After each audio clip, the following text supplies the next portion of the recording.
It had been a little over a year since my unexpected foray into the horrifying version of SpongeBob. Life had mostly returned to normal, but memories of that experience still flickered through my mind from time to time.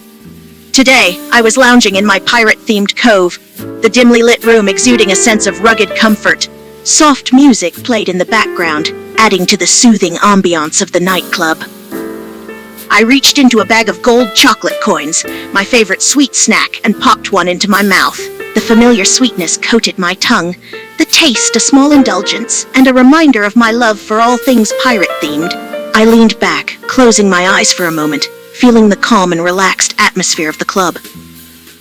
As I sat there eating my chocolates, my mind began to wander back to the adventure I had taken in Bikini Bottom. The images of the cemetery, the enemies, and the surreal version of my favorite show flickered through my thoughts like a movie reel. Despite the fear and horror I had experienced during the game, a hint of nostalgia and amusement tugged at the corners of my mind. It was hard to believe that I had actually been part of a game version of SpongeBob SquarePants. I took another bite of the chocolate coin, the sweetness bringing a small smile to my face. The memories of the horror game faded, replaced by the thought that, no matter how terrifying it had been, it wasn't canon. The original SpongeBob show, with its colorful cast and hilarious antics, was untouched and unchanged. Laughing silently, I shook my head at the thought of SpongeBob and his friends being turned into horrifying nightmares. It was just a twisted version, nothing more. My love for the real SpongeBob remained untouched. The memory of meeting SpongeBob in person brought a wider smile to my face. It was a moment I would never forget, a dream come true for a die-hard SpongeBob fan. The thought of that cheerful yellow sponge and his infectious laughter warmed my heart. I finished the last chocolate coin and dusted off my hands, the sweet taste still lingering on my tongue. Despite the creepy game experience, the real SpongeBob was a symbol of joy and childhood innocence, a character that would always hold a special place in my heart. The sound of Fredina's voice echoing through the club startled me, pulling me from my thoughts. Hearing her call for me, as well as Bonfi, Chiku, and Golden Fredna, piqued my curiosity. I got up from the comfort of my cove, my steps quickening with curiosity as I walked towards the main show stage, wondering what was waiting for me there. As I reached the main show stage, I noticed Fredina watching the news, the screen showing a report about the impending war between the United States and Russia. My eyes widened as I heard the news anchor mention General Roman Barkov's threat. My heart skipped a beat, worry and disbelief mixing in my gut. Could it really be true? Was the world on the brink of war because of this general's actions? The mention of General Roman Barkov sent a shiver down my spine. I knew that name from the game Call of Duty, Modern Warfare 2019, where he was the main villain. The similarities between the game and the current situation were eerie and gave me a sense of déjà vu. I felt an odd mix of trepidation and familiarity as I stood there, watching the news report with growing unease. Fredina turned to us, her face grave. She quickly filled us in on the situation. Girls, the news just reported that the United States is going to war with Russia. It's because of General Roman Barkov's threat to attack us. Things might get pretty serious. I stood there, trying to process the news, the words war and General Barkov echoing in my head. As Fredina continued to explain the situation, my worry only intensified. The news of an impending war was terrifying enough, but the fact that it was triggered by a familiar name from a game I had played was even more unsettling. I fidgeted, my fingers fidgeting anxiously as I tried to remain calm. The idea of a real war because of a real general who had once been relegated to a video game villain felt like a nightmare come to life. As I absorbed the reality of the situation, a surge of patriotism and defensiveness welled up within me. The thought of my country, the place I called home, being threatened by another nation, especially because of a general I had only known as a game villain, filled me with determination. I felt a new sense of purpose, a resolve to defend and protect not just myself and my friends, but my entire country and everything it stood for.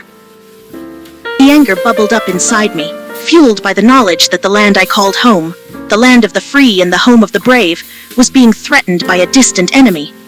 I clenched my fists, the anger mixing with the patriotism, creating a potent cocktail of determination and defiance.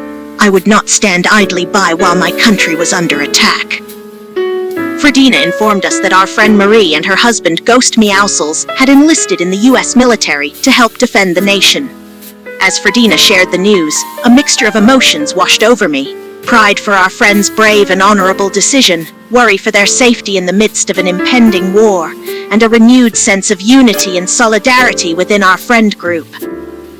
To my surprise, Fredina mentioned that she, Bonfi, Chiku, Golden Fredina, and I would also be enlisting in the military to assist in the upcoming war effort. A mix of shock and determination coursed through my veins. While the idea of putting myself in harm's way was frightening, the thought of fighting alongside my friends for our country was an opportunity I couldn't turn down.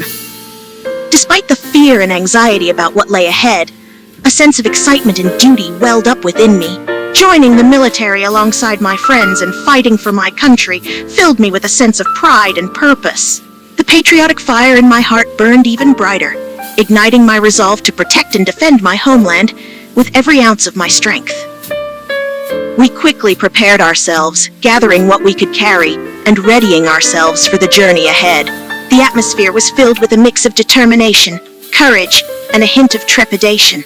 None of us knew what the future held, but we were unified in our resolve to protect our country and serve the United States military. Fredina made contact with the U.S. Army general stationed at the military base and informed him that our group, consisting of herself, Bonfi, Chiku, me, and Golden Fredina, would be volunteering to assist the army in the war effort. There was a moment of silence as the general on the other end processed this news. No doubt surprised by the presence of animatronics and anthropomorphic cat creatures offering their aid in a time of war. The general on the other end of the line expressed his happiness and gratitude, quickly assenting to our offer. Despite the unusual nature of our group, the general seemed pleased to have any available assistance in the time of war, no matter what form it took. As we prepared for our journey, we knew that blending in with the environment would be crucial. One by one, we took turns applying camouflage paint to ourselves, each adopting a colorway that suited our individual styles. I chose my Krampus Fexa look, Golden Frina opted for a grassy shade, Chiku chose a phantom green, Bonfi decided on her Springtrap style, and Fredina went for a military-themed paint job, fitting for her authoritative figure. As I looked in the mirror, admiring myself in my Krampus style, a sense of both confidence and attractiveness washed over me. The dark and powerful aesthetic of the Krampus look accentuated my strength and made me feel empowered. I couldn't help but think it was fitting for a warrior like me. A dark and cheeky smile tugged at the corner of my lips. I imagined a scenario where the Russian soldiers, overwhelmed by my intimidating Krampus appearance, still found the audacity to approach me with affection. The idea of them attempting to win my favor only made me more amused, as I pictured myself playfully leading them on before swiftly dispatching them with a savage pounce. And as for the more serious offers, well, I knew I had someone back home waiting for me. My mind continued to wander, conjuring up images of the Russian soldiers, their eyes wide with a mixture of surprise and infatuation, as they approached me with roses in their hands.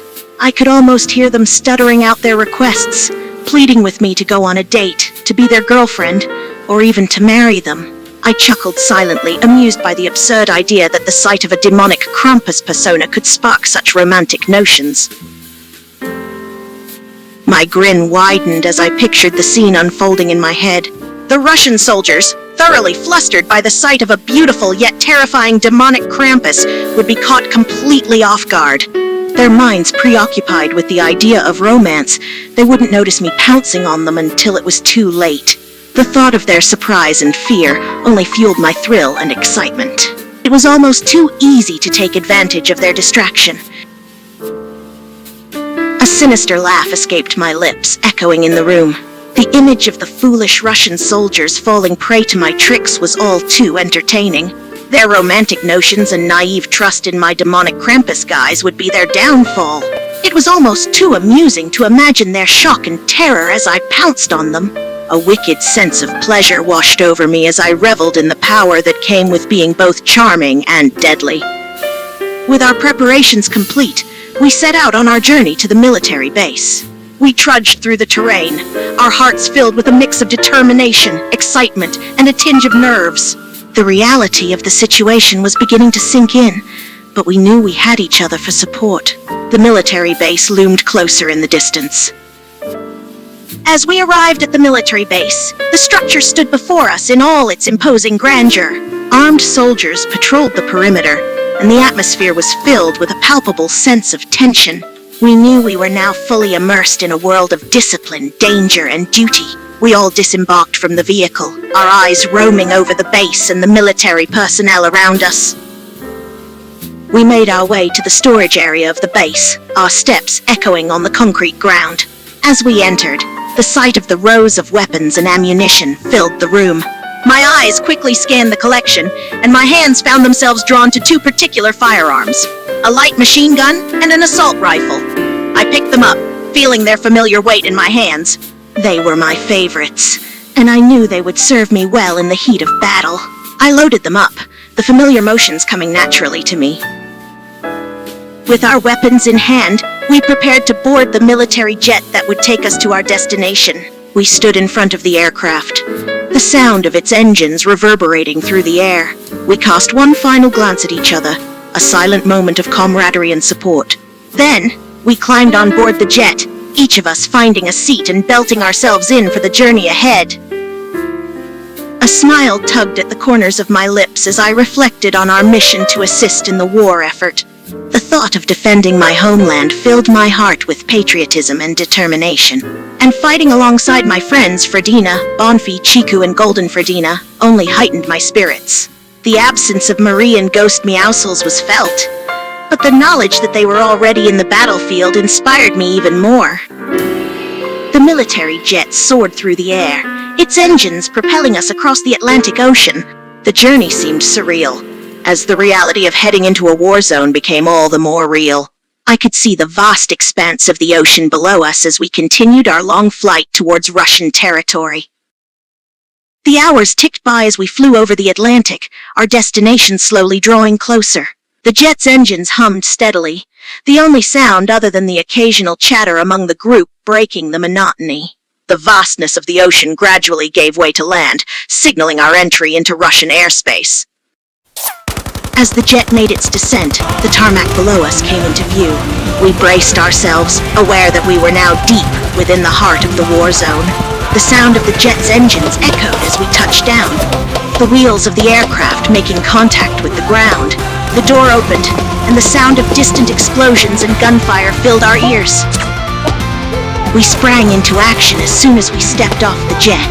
The ground beneath our feet wasn't solid, but instead a network of trenches, dug for cover during the intense fighting. We hustled into the trenches with practiced haste, seeking shelter and quickly assessing the situation. In one synchronized movement, we loaded our weapons and took positions along the trench. We cautiously peeked over the edge, taking aim at the Russian soldiers in our sight. I steadied my breathing and focused, my finger ready on the trigger. A target came into view, and I unleashed a barrage of gunfire, cutting down the enemy soldier. The familiar feel of my weapons in my hands, the smell of gunpowder, and the thudding rhythm of our combined fire filled me with determination. Each time we picked off a Russian soldier, it felt like a tiny victory in the larger conflict. The sky above us was overcast, blending the clouds with the smoke rising from the fires that burned throughout the battlefield. Explosions echoed in the distance, adding to the cacophony of war. The air was filled with a strange mix of heat and cold, a constant reminder of the danger that surrounded us. As I scanned the battlefield, my eyes settled on yet another target. My finger squeezed the trigger, releasing a quick burst of bullets that cut down the Russian soldier advancing on our position. The count in my mind ticked up. As the last few Russian soldiers retreated or fell dead, I signaled for the rest of the U.S. Army troops to hold their fire. I turned to my friends, an idea taking form in my mind. I spoke up, my voice carrying across the battlefield. Hold your fire! I want to try something special with the last of the Russian soldiers. Taking a deep breath, I stepped out of the trench, placing myself in full view of the remaining Russian soldiers. The attention shifted to me, their eyes widening in surprise at the sight of an unknown figure emerging from the U.S. Army's ranks. The Russian soldiers' expressions changed as they laid eyes on my Krampus look. It was almost comical to see their eyes widen, their jaws drop. I could practically see their hearts leaping out of their chests as they stared at me, a mix of fear and infatuation washing over their faces. As I made eye contact with the Russian soldiers, their flustered smiles and smitten expressions grew even more evident. It was almost as if my Krampus look had cast a spell on them, turning hardened warriors into love-struck admirers. I couldn't help but feel a sense of power and satisfaction in their stunned reaction. It was almost too easy to have this effect. A sly smile tugged at the corner of my lips as I witnessed the full effect of my appearance on the Russian soldiers. It was exactly as I had envisioned, and my satisfaction grew. These warriors, trained to be ruthless fighters, were now putty in my hands simply because of the way I looked. I reveled in their dumbfounded expressions and the power I had over them. As the Russian soldiers cautiously stepped forward, clutching bouquets of roses, I couldn't help but chuckle inside. These supposed cold-blooded warriors were now presenting me with flowers like shy suitors. It was a scene straight out of a romance novel, and I was the center of attention. The flurry of requests came one after the other, each Russian soldier pleading with me to go on a date with them.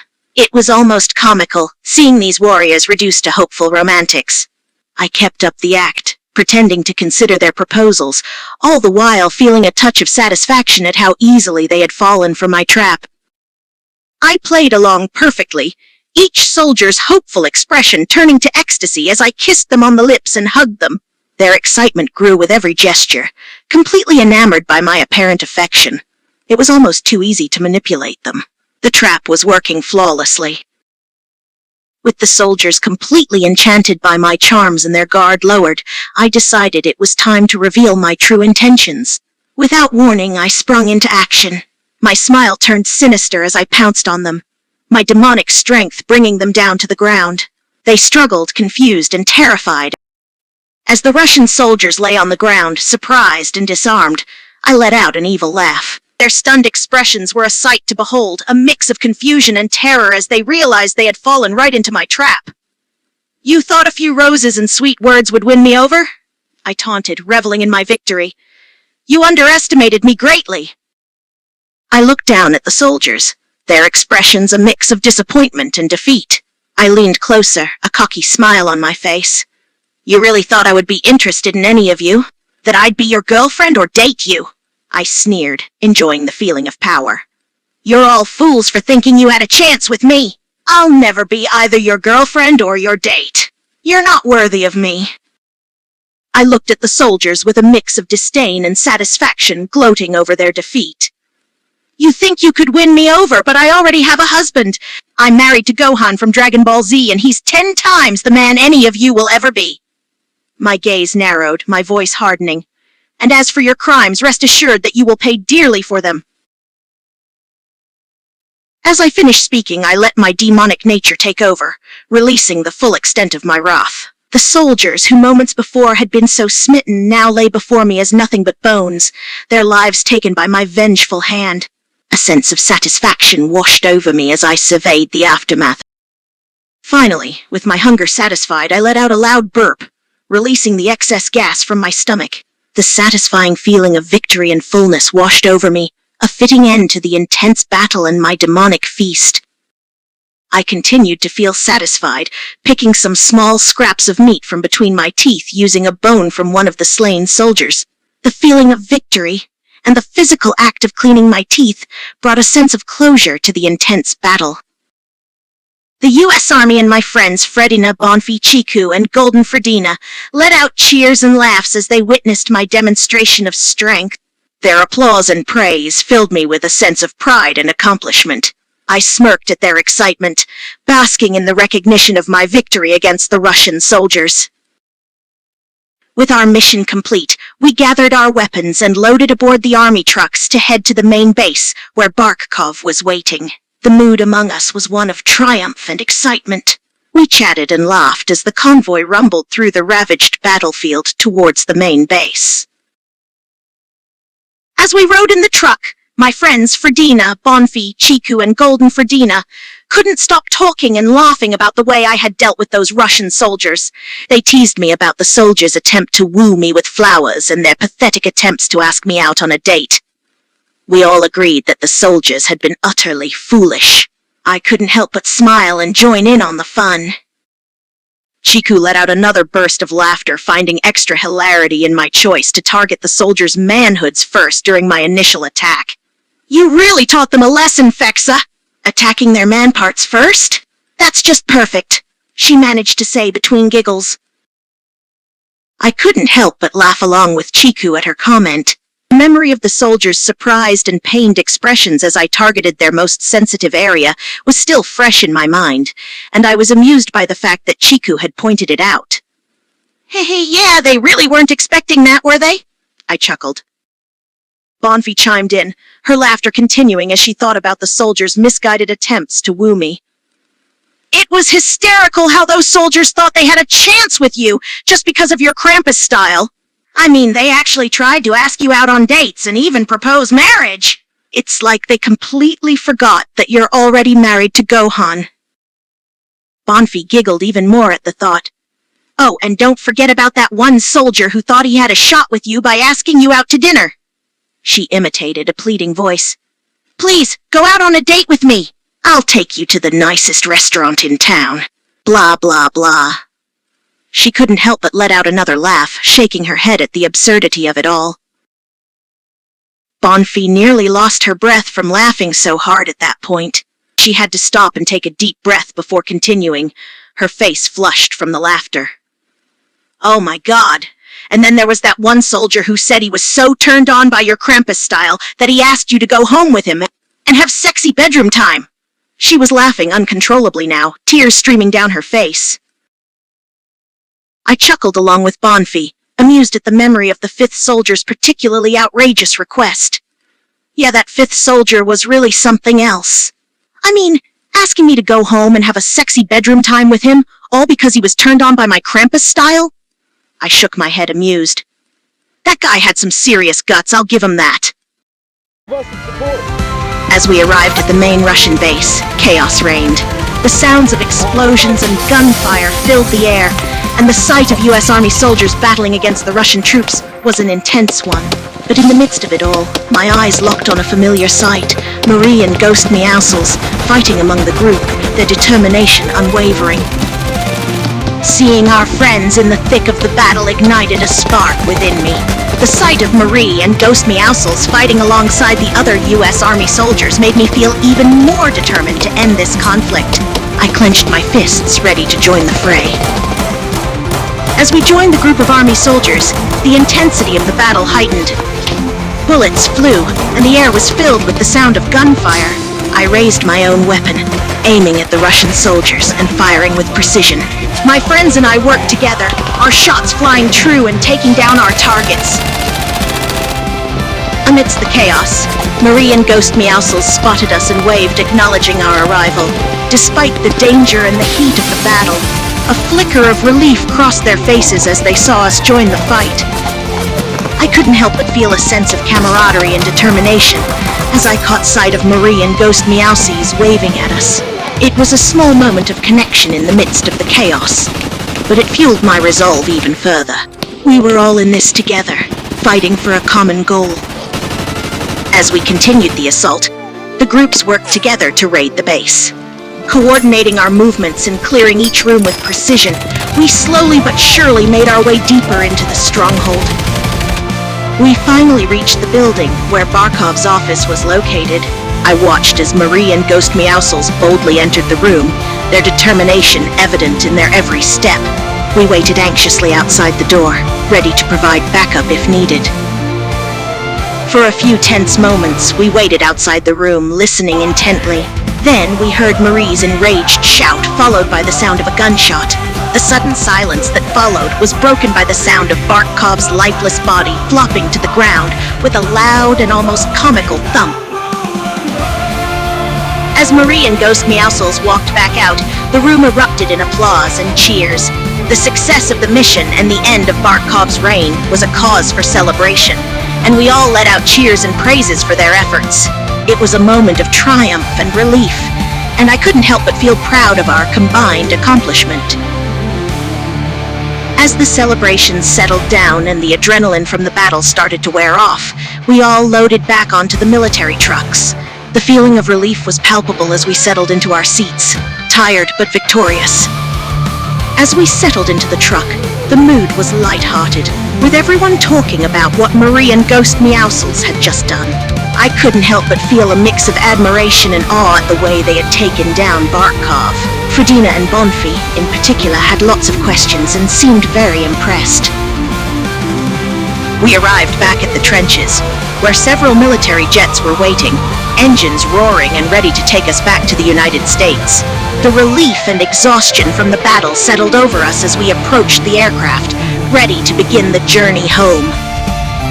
We boarded the jets, taking our seats and preparing for takeoff. The events of the battle still fresh in our minds, we all settled in quietly for the flight back home. The sound of the engines grew louder, and the aircraft began to taxi down the runway. As the jet gained altitude and began its journey back to the United States, I couldn't help but feel a sense of relief and satisfaction. The safety of the United States was secured, and Bartkov's reign of terror was ended. I leaned back in my seat, letting the weight of the mission's success sink in. Finally, the jet reached cruising altitude, the steady hum and vibrations of the engines the only sound. I closed my eyes for a moment, relishing the sense of relief that came with the knowledge that our mission had been completed. We had saved the United States and ended the rule of Bartkov, and for that, I felt truly proud. The jet touched down on the runway of the military base in the United States, and we all let out a collective sigh of relief. The sight of familiar surroundings was a welcome one after our time in Russia, and the knowledge that we were back home, safe and victorious, was a reassuring feeling. We disembarked from the jet and made our way back to the nightclub, our steps lighter and our spirits higher. We chatted amongst ourselves, discussing the events of the mission and our successful return home. The atmosphere was one of triumph and relaxation, a well-earned feeling after our time battling in Russia.